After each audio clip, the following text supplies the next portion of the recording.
Hey guys, welcome to Treadmill Review Guru. Today we are going to review the AirRower by Assault Fitness. This is their high-end rower. It's very rugged, but it's incredibly comfortable and provides really intense workout options. So we're going to take a look at some of the details and specs and who we recommend it for.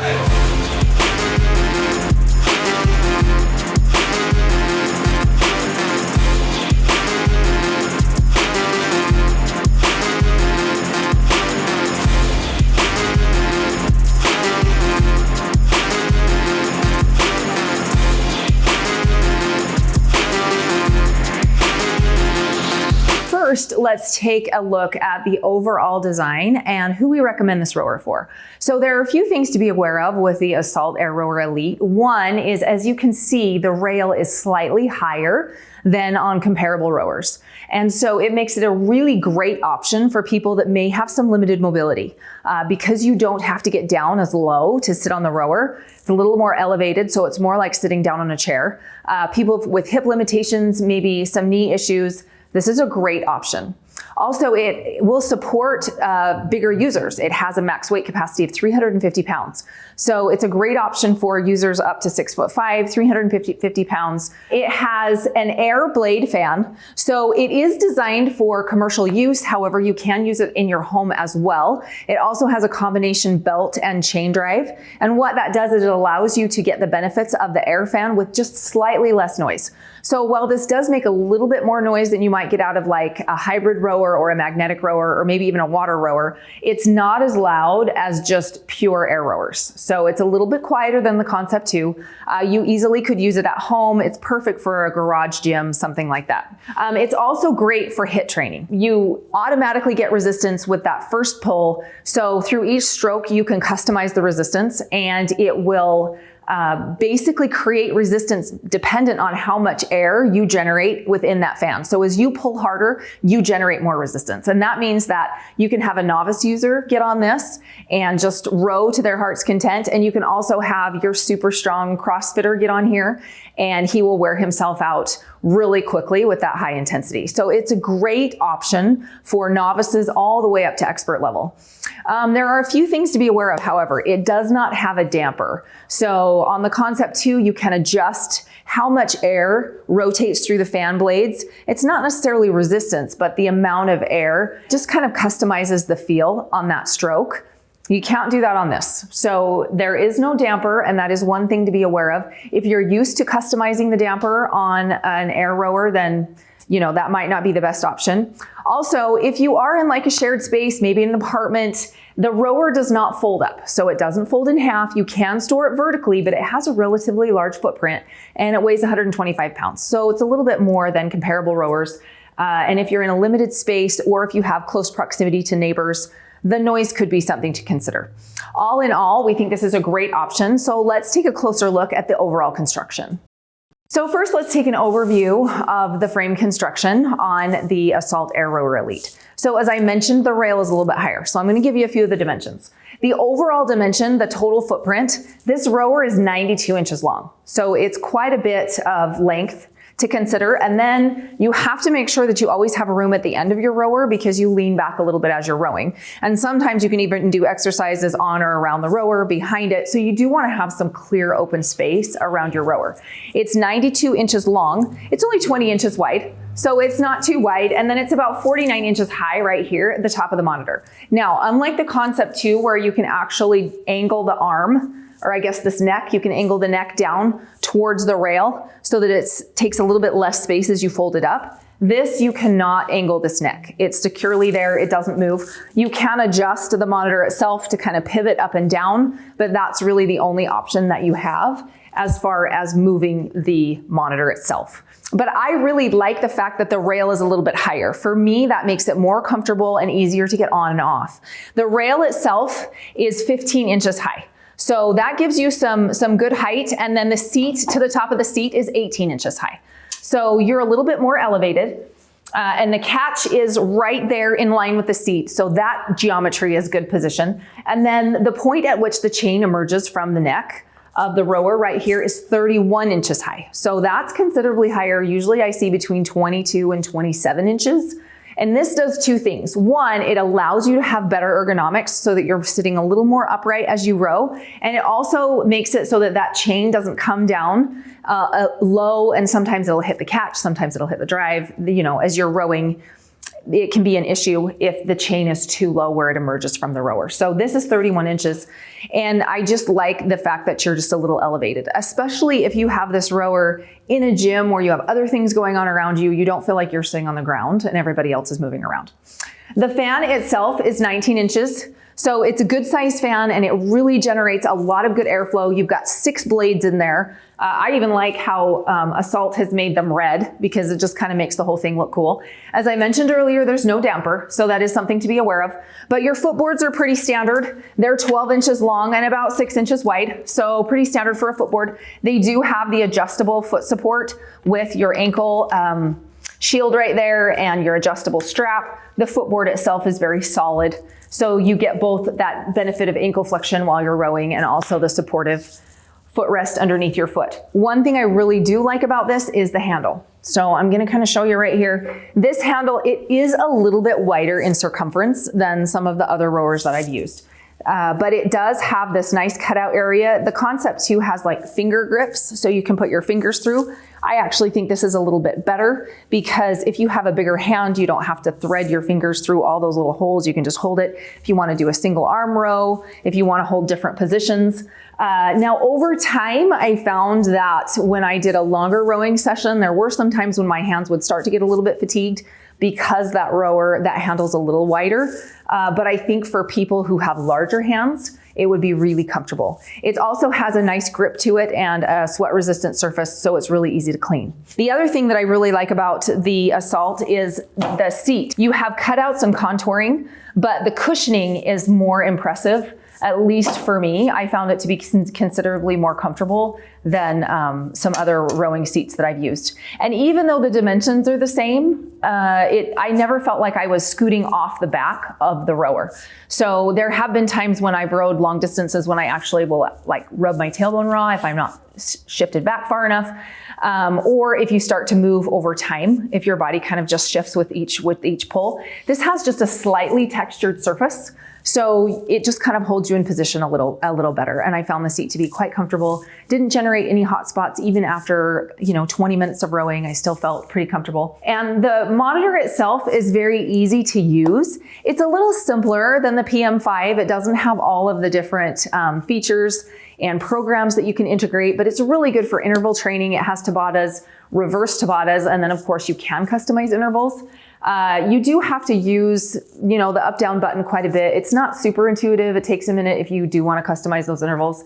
But the monitor itself makes sense as I'm rowing. It's really easy to see all the metrics, and we'll kind of give you an overview of the monitor in just a minute. So in general, I think that the body is very durable and it's rugged, but it's comfortable. So to me, that makes a big difference. As I mentioned earlier, you can't fold it up.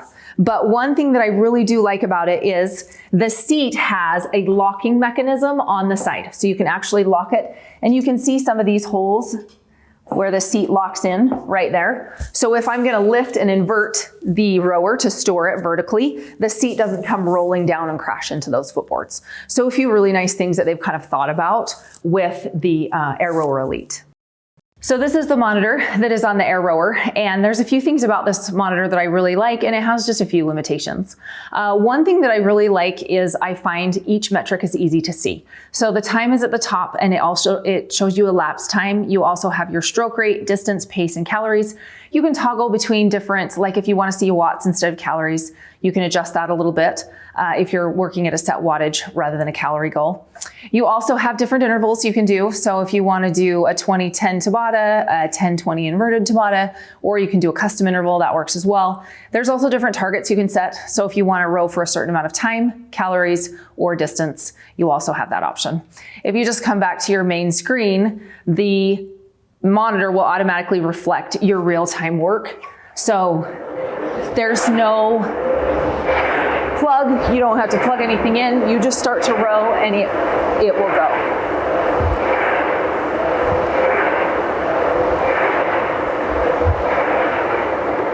And one thing I do want you to notice on this that I haven't seen on other monitors is it gives you calories like a graded calorie count. So right now I'm at 3.89, now I'm at 4.28. So if you're doing a really set calorie goal, usually you don't see calories broken down like that, but this really lets you know exactly where you are on that calorie goal. And then of course you can toggle it to watts if you would like to as well. The pace is in 500 meters.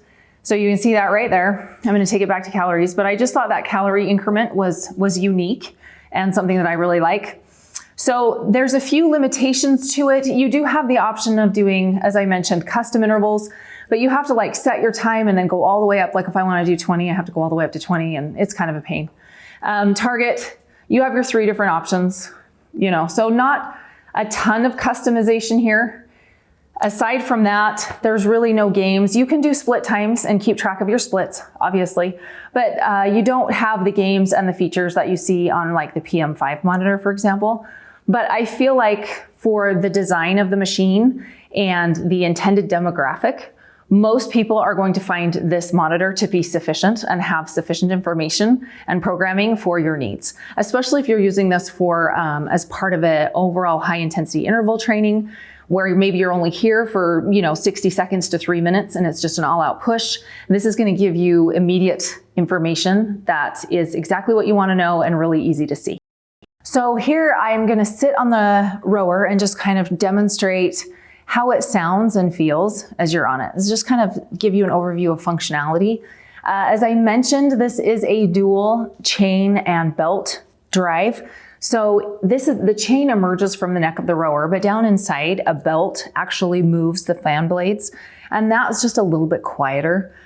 So it does reduce the overall noise just a little bit. However, with an air rower, the nature of the way that the air moves through that fan, it's like any other fan. So it does generate a little bit of noise, but it's not terrible, and it's just kind of rhythmic, especially if you're used to hearing rowing in the background.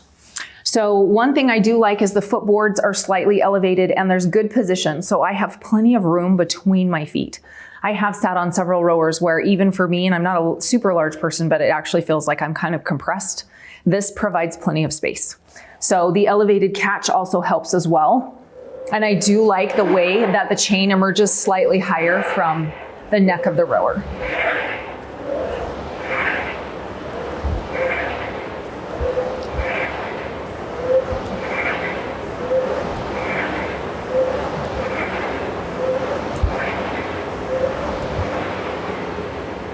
So you can hear it's just really fan noise is all you're hearing. There's a little bit of rubbing from the chain, but certainly not much. And the chain doesn't drop low into your lap and get lag as you go back through that recovery. So you've got good tension the whole time. So as you can see, there are a lot of benefits to this rower. There's a few things that you just want to be aware of going into it. The size of the rower is one consideration you want to factor in. It is higher, heavier, and larger than compatible rowers, and it doesn't fold up. It also doesn't have a damper. So that is one thing that if you are just committed to using that damper all the time, you're going to notice that it's not there. I find with a lot of my clients, as soon as I design a workout for them, they sit down, most of them don't even touch the damper. So it kind of depends on your intended use, your intended demographic. It's just one thing to be aware of going in.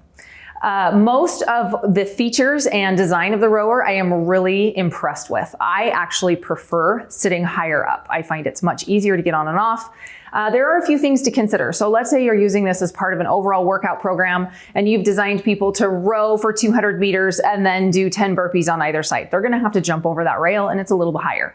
If you never do burpees over your rower and that's something you would never even consider, then obviously it's not gonna be a factor. But if you are using this in a commercial setting and you are designing it or incorporating it as part of an overall workout program, then you just kind of want to be aware of the dimensions of the rower itself. The monitor is the other thing that I've kind of used and read about that people maybe don't love, but I have to say, I really like this monitor because it's get on and go. There's no wait, there's no lag time. All your metrics are immediately available.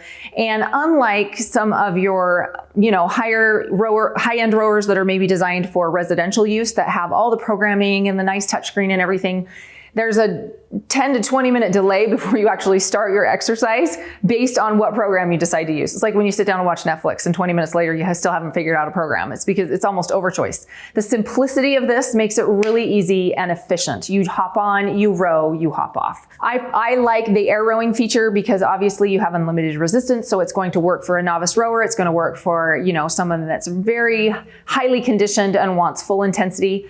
You get that range in there. Be aware of the noise output, but you know, most people already know when you're getting an air rower, you got a fan that's attached to it and it's just gonna generate some noise. However, there is no thudding like you would have on a treadmill, so you could easily use this in an upstairs apartment and it will not bother neighbors around or below you. It's great for HIIT training, as I mentioned, and I think that that's kind of what it was designed for, because you can just get on and go. You've got those split times. You can customize your intervals. You know, it's perfect for incorporating into a HIIT workout or, you know, a HIIT program. It doesn't fold up, so that is one thing that you're just gonna have to know going into it. And it's a little bit heavier, so about 144 pounds, but I don't find it to be difficult to move at all. We have a lot of equipment in here. I've moved a lot of things around. This is actually very easy and you can store it vertically.